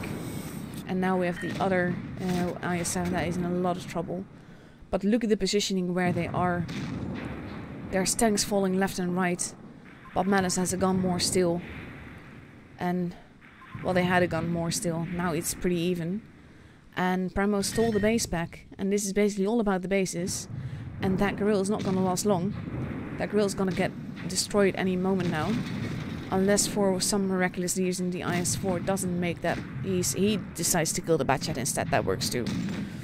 And then the grill gets still a shot in, but that's not going to help him. The grill misses there. But now it's 2 versus 4, and this I think is Pramo's game. because they have the point advantage, and Batchat versus Grill, E50M and IS4, that's not gonna last long. Especially when the E50 is just taking shots, and the E50M will have to die if they want to have any chance at all. And now, ooh, just as he fell down, he got shot. And now there's only one Batchat left. But if Pramo stays even alive, they're gonna have this. So it's just more of an honor thing to try and kill the guy. And I think he wants to live. I think he wants to see if he can kill that E50M. Ooh, don't get hugged. You're gonna die if you get hugged. And that buys them a little bit of respite, but not enough, because he would need to cap both C and D in order to make this work. We have the Grill that is predicting where he's going. And with the I think the IS-4 is gonna get the kill. No, not even. It's the Grill. And that seals the deal into 1k points.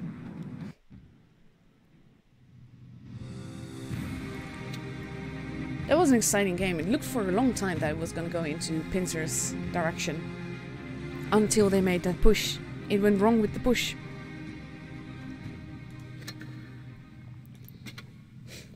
And now we see a very different lineup on Pincer's side. We see 2 Object 263s, 2 IS-7s, a Batchat, and 2 Leos. So again, still a lot of firepower, still a lot of speed, with a tiny bit of armor. Well, 2 tiny bits of armor. Troll armor. And on the other side we see an IS-4, two 113s, 2 T62As, a Batchat, and a 268. So that's gonna be cool. Very curious to see what they do with this. 263s are very troll tanks, but they don't always work in every situation. And of course they have the upper spawn now. And I think they need to grab B, but B is tricky base to cap because it can be decapped from several directions. And if Primo is smart, which they are, I think they're gonna do just that.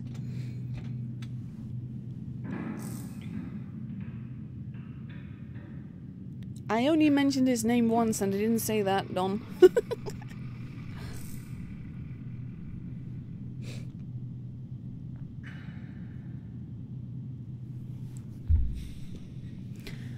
So in 22 seconds we got to go into the game. Canal. It's like I said, it's a very interesting map, and the way that that Malice pushed just didn't work out. They didn't take out the tanks fast enough. There wasn't enough focus fire, it seemed.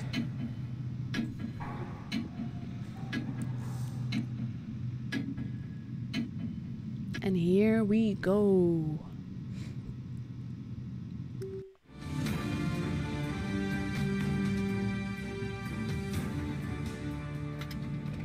And already everyone is there, so we're going in straight away.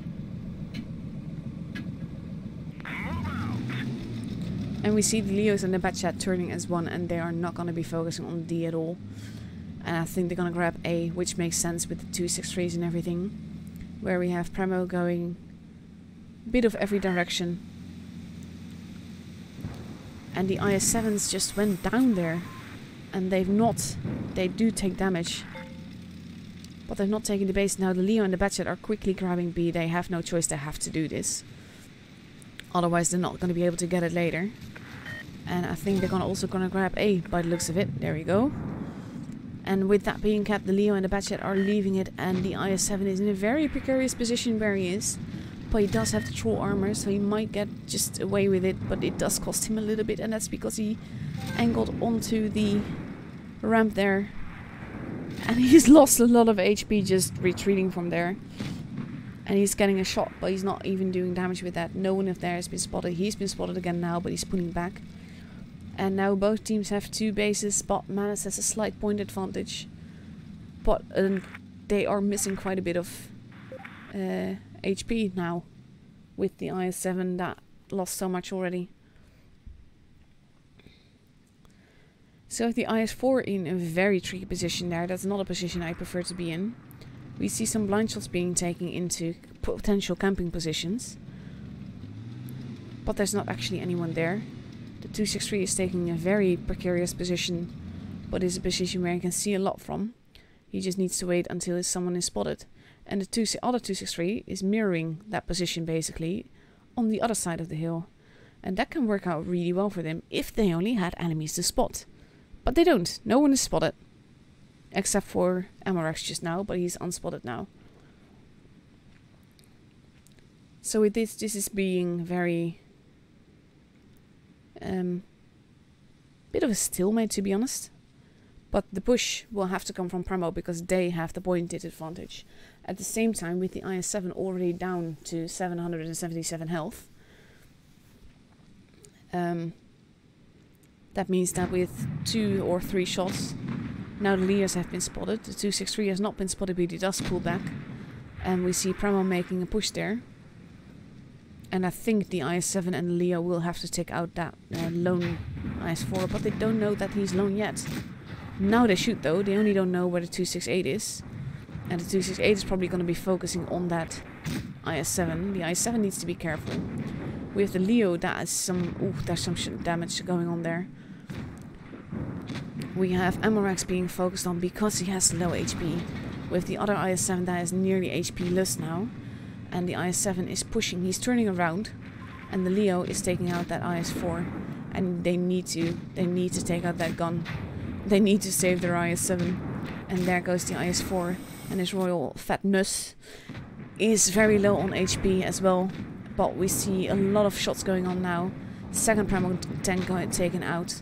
But the HP advantage is very slight in Malice's...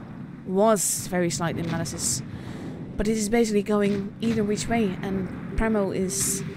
There's a lot of shots going into the 263. And that's very, very tricky. The 263 is not going to live. And there he goes. And now it's 4 versus 4. But there's an advantage to Primo. And it's now about staying alive. But the Batchet is not in a position to do that. He's going to get killed. And that's not going to go well. But at the same time, again, it's now 3 versus 3 with a very, very tiny advantage to Malice. And now it's more of an advantage because the 268 died. And now the 2 tanks are down below there. The 113 can get killed potentially by the Leo. But it will be tricky. There he goes. And now only the T628 is left. And it's vital for the IS-7 to stay alive. But Malice has it. Malice has this game. There we go. Even if the IS-7 would have been killed now, it wouldn't have changed the thing.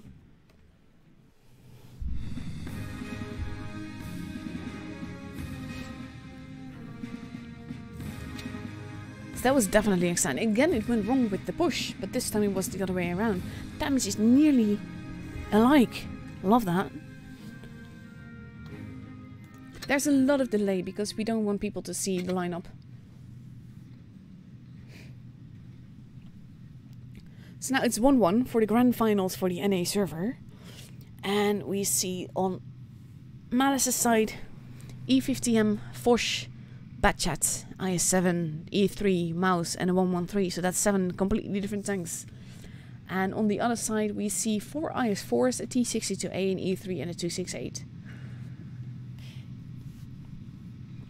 There's not just a little bit of a delay, there's a 5-minute delay. We're moving on to Himmelsdorf, by the way, so I'm just going to pull up the map just for a little bit, so that you can see all the bases. Generally, people go for base B and C, depending on which spawn you start at, and then either push A or either push B. With C, it stands to reason that you grab D, and with B, it stands to reason that you grab A, but this is team battle, so they can do something completely different. And we're going to see in about half a minute. Whoop whoop. In the meantime, it's nearly 4:30 AM.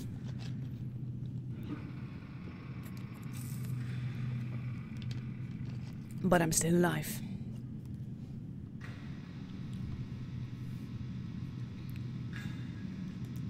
So let's see what happens. 10 seconds left to go before we go in. Just making sure that I didn't put a map out. To be sure.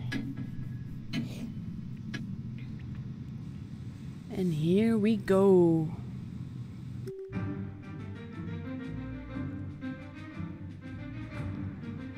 I missed some of the skis. It was fun to have them all in the team. Made it very confusing. Time to roll we go. We see Malice pushing onto base A and going to see who's there with the Batchat. And I think the E50M has a free cap, but I'm not sure if he knows it yet, but he is going straight in, which I think is a very good call. We have Batchat versus T62A there, but there's a 268 behind there, so I think he's not even capping A. He should have done that. He got a free cap, but now he's gonna have 3 IS-4s to contend with, and he's pulling back, but he's not gonna... Ooh, that's gonna cost him a lot of damage. Poor E50M. So now he's going to go back into the base. He has some firepower behind him. He's not even capping the base, he's pulling back. Both teams now have a base, and I think that if the E50M had just grabbed base A, that would have definitely laid the pressure on Premo. But he's not doing it. And no one is at D. We have now a Batchat that is speeding towards D. I think he's gonna steal it. And we see some shots going in, but not really anything being done. But right now, Premo has a 1.5k HP advantage to Malice. And now they are grabbing that base, and it will be up to Malice to either try and decap it or take care of anyone that is there. And that will be, well, can go either way. There's some HE going in, well, some shots going into the mouse there, but he's pulling back. And now we have his Royal Fatness that is grabbing base A. The mouse took a massive shot there. But overall, the HP is definitely in Premo's advantage. But the point advantage is in Malice's. And that can work out in favor of them or not. Because depending on where the push lands, teams are pretty spread out right now. So if they push anywhere, they will catch people alone. And I don't think that they know that yet. Of course they don't know yet, but I think they need to pull together more. But at the same time, they can't leave B unattended, and I think it's a good call to leave the E3 there, because E3 is not an easily pushed tank. He's not been spotted though, he's just patiently waiting there. And we see the rest of Malice just holding. They have a point advantage of about 1 tank's worth, so they can potentially survive. His Royal Fatness is now turning around. And we see Premo pulling together towards base D, and I think that Batchat is going to be in trouble there. They are expecting a push there though. So I think the Batchat needs to run away. He's out in the open there. I don't know why he's there like that. That was massive damage into the Batchat. We could see that coming. He's now safe though. But this is not the kind of thing that you want to see happen in Batchat. And the Batchat is running away. And now we have base D being contested. So Matt is not getting points for that. And we see his Royal Fatness that is now grabbing base B. And I think that's... Oh, he's actually not getting it. He's just going on for the pincer movement. And there goes Nate the Great. We have the Foch that is now being murdered from behind. And it's taken them way too long. Now Malice has taken out 3 tanks. Has been taken out by 3 tanks, to be honest, by Premo.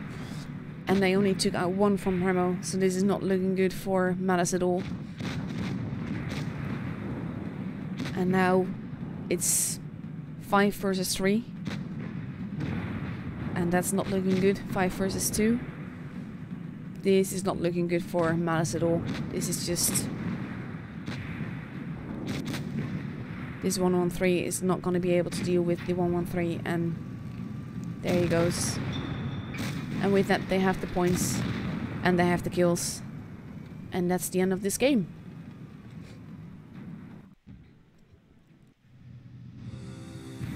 Ah, that is very true then. The name, to be honest, is Royal Fatness. Even when you say it correctly, unless you pronounce that N very much more, then you will say the other version. Or it will sound like the other version at least. So now it's 2-1 for Premo. And we're gonna get another match on Himmelsdorf. So let's see.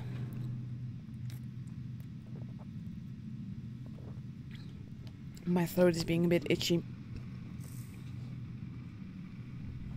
So I need to take a bit more drink.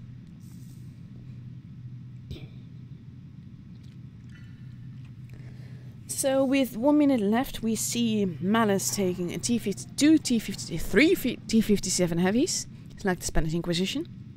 2 Batchets, an IS-7 and a 113. And on Primal's side we see a Mouse, 2 IS-4s, a T62A, a 1E3 and 2 113s. So that's pretty different lineups for both teams. Those autoloaders can work out really well, but can also work really much against you. And that has everything to do with the fact that if you get all the shots in, you can clip tanks together. If you bounce a few shots and then you have to reload, you're pretty much doomed. Because you will get focused on. Nabil, I am tired. It is 4:30 AM. I got up especially to do this in the middle of the night. So yes, I am tired. But I don't mean to sound it, because I do love these games.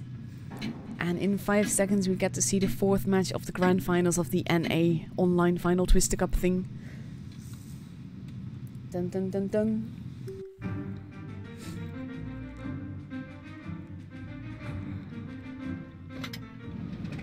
And everyone's already loaded in. I'm used to like having like 15-20 seconds to talk here before we actually start the match. But that's actually quite nice. So we have the Batchats that are going in opposite directions. I think the Batchat is being charged with capping base C. He has been spotted though, and the other Batchat hasn't. But there's a T62A there. He is capping, and he's getting away with it. We have Primal pushing towards base D, and we see one of the guys from Malice on the minimap heading towards base A, probably to grab that point advantage. But they didn't manage to grab base C, and they're pulling back from there now because the Batchat did lose quite a bit of health there. And Primo seems to get an early base advantage and an early point advantage with this, because they now cap 2 bases while Malice is still grabbing his first. And this will definitely put the pressure on Malice. They're doing pretty much the same thing, holding together and just keeping the bases. Right now they could potentially grab base C, but they have an E3 there that is there to decap it probably. And now we're just gonna see what happens basically. The pressure is definitely on Malice. Malice needs to do stuff. We have the Batchat at the back there, together with an IS-7. What is the IS-7 doing there? It almost seems like he hasn't even... No, he is alive. He's just overlooking there to make sure that they don't push there. But there's not really much going on now. Because Primo is content on holding. They have the bases, they have the points, they have the luxury. And at some point stuff will need to happen. And we see the Batchat that is lighting up the IS-4, but that's not getting them any points. And we see all of Malice pulling back towards the spawn, and I think they're gonna make a push over on this side, possibly through their spawn. They're gonna want to cap base C in the process probably, but they need to make a push, and they need to not wait too long for it because of that point difference and the base difference, because that's going up double as fast as their own. So they will need to take out the tanks if they want to make this work. And now we see Malice almost together here. We have the T57 heavies. The only one that's back there is the Batchat.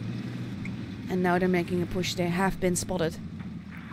But if they focus fire this correctly, they can get away with it, but it is costing them. And so far, I only see HP dropping on Malice's side and not Primo's. And there we go. But the Batchat is losing HP.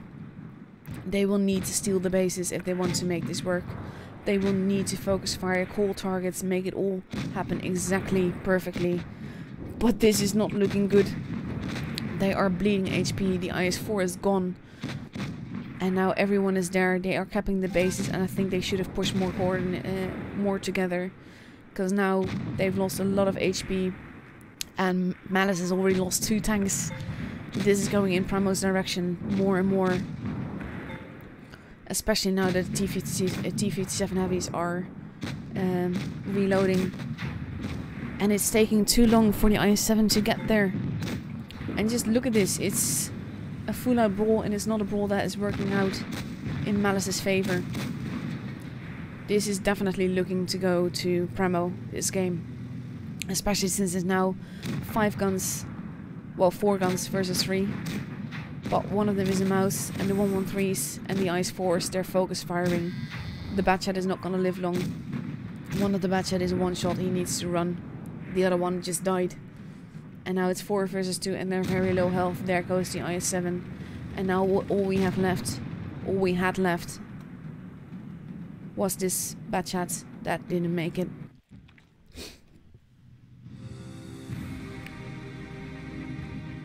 So that's definitely wow. And again, it keeps going wrong with the pushes. It just doesn't work out. And in this case, I feel that well, technically it is part of the World Series. I think that the massive problem that they have is that the Batchat stayed behind to get the base. If they had been there straight away to load those autoloader guns into the enemy as well, it might have gone differently, but they didn't have the firepower to do this. They bounced shots on that IS-4 and it didn't work out. So now we're moving on to Yamato Harbor. And that's a completely different map, completely different style. It's not completely flat. It got ramp in the cities and it got hills in the seaside.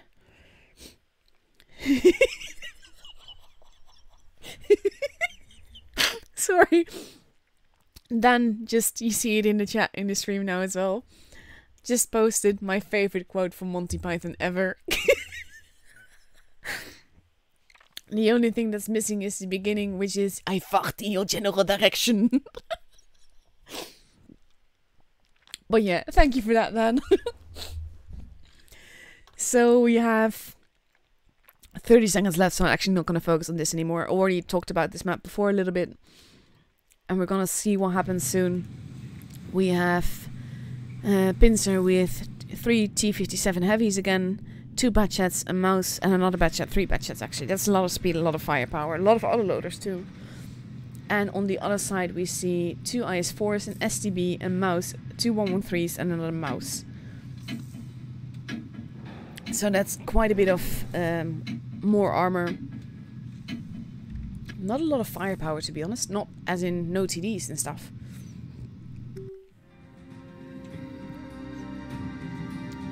But yeah, those autoloaders can do really well or really bad.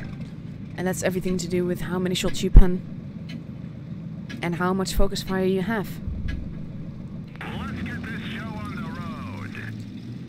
So we see the Batchats moving on to base C. We have the STB that is going to be overlooking that. And the rest of Premo seems to be going A and B, which would make sense in this map. And we have Malice actually focusing completely. And there we see the first shots going in. Ooh, that is the firepower of the T-57 heavies. And now they're all reloading. But look at what they did. It's not nearly as much as they could have done, but over the distance, it was basically free damage that they got. So now we see that Malice is grabbing base A quickly, while Premo is not there. They're going to be able to get away with it too. And it's going to give them a point advantage. They also got the, however slight, HP advantage. And now they just need to get out of there. We have Premo that is focusing on base C. We have the Batchat that is overlooking it, missed by a blind shot there. And I think that they're content on capping base C. They are focus firing on the mouse apparently, which is not something that I would, if you have other targets, choose. And the Batchat is now pulling back. Premo is holding in the city, but they have, however slight, an HP disadvantage, and they have the point disadvantage. And you have the Batchat that is just keeping some spots up. And now he took his first damage, but so did the STB. And with the 113 at the back there, that lost quite a bit of health. And we have the T-57 heavies that are waiting for a push that is not going to come from there. So they are repositioning because they need to put those autoloaders into good use, and they need to stick together to do that. The STB is on his own there, and I don't think they know that, because they don't know where the IS-4s, the 113s, and, well, they do know where the mouse is. Both of them. So if the batchat over there, we have the T-57 heavies that are now pushing towards C. We see the batchats that are focusing on the STB, the 113 that is coming up behind there. And now the batchat is reloading, and I wonder if they're going to grab base C. Because they would want that, especially now that Pramo is grabbing their base A. And they are doing it. That was a nice slide into base C. And the mouse is going to be able to get away with it because A, it's a mouse, and B, no one is there to contest it. But most of Pramo is now focusing back on their spot. There's a lot of moving around at the backlines going on there. We have the mouse that is taking shots. And we have the other mice that are pushing through the city. And base B is now going to be grabbed. And that's not something you want to see happen. And the T-50 is heavy, can decap it from there, probably, maybe. No, you actually can't. Oh, that cost the mouse a heck lot to try and decap that, and it's not going to work out. We have the other mouse that is pushing there. And this is the firepower of the T-57 Heavy. That focus fire, that is lovely. That is awesome. Did cost them some HP, but mostly Skidoodle is now in trouble with the amount of the lack of HP that he has. We have the mouse that are now holding more. They are still gonna get base B. And one mouse, Skidoodle, is almost that. He's not gonna live long because they will HE him to death if they have to. And they've not capped base B yet. I can't believe they didn't. So now we had a point advantage for Malice, but it's not there. And now we have the batchats going into the city, probably to deal with the TGF Blue, because he has low HP. So I'm gonna take you in for that. And they will need to focus fire this. There's bounces going on both sides. He is angling like an expert. But look at this, they're stealing base A back. The batchats are steadily murdering the mouse. They grab base A, now they have the point advantage. They have the base advantage. They don't have the gun advantage, but they have the bases. And if they hold that long enough, then they can do this. The batchat is running away. Pramo is grabbing base A, or trying to grab base A back. But now they're just pushing in to the T-50s and heavies to murder them. And the other one is gonna get shot in his behind soon. He's actually not. He's surviving and managing to drive away. That's okay. But Malice has a point advantage if they hold that. If they survive, which they probably won't because the T-50s and heavy is dying now. Now it's pretty even, and Pramo is not even grabbing base B. Because now they have a massive, not even that massive an HP advantage, but they have a gun advantage. And the T-50s Navy is being deleted. And this is not looking good for Malice. And if Pramo wins this, they are the NA champions. And they do take out another tank, but the difference is too big. 3k HP difference. We have the batchats that are too easy to die. We have the T-50s Heavy that is still reloading, that is trying to survive, that's now died. We have the other batchat that is dying, but still manages to survive a little bit longer, but not long enough. And then he misses that. He's not running away. They know it's game over. This is not looking good for Pincer. And we have the new, well, not new, I think they won the last time as well, Mobile Masters. But very well done by Pramo. Exciting games, lovely to witness, lovely to see. And congratulations to Pramo for being the NA champions from the Twister Cup. So they're definitely going to Minsk. So that's going to be awesome.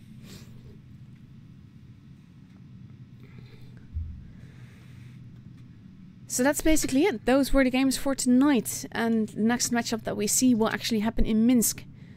And we will see Pramo there, we will see Raid there, we will see V there, I believe, and Feast. And then we're still gonna get the Ascension tournament kind of thing that we have in EU and RU, which basically means that there was a second sort of tournament going on for the Ascension thing. The winner of that gets to go against the number 2 of EU, and the winner of that in Russia gets to go against the RU number 2. And then the winner of those matchups will meet, and that team will also go to Minsk. So that's going to be interesting to see. In the meantime, I want to thank you all for watching. I want to thank both Malice and Premo for lovely gameplay. And of course reaction to before this. Absolutely a lot of fun to see, a lot of fun to commentate on. And I'll be seeing you guys next time, hopefully. Good night.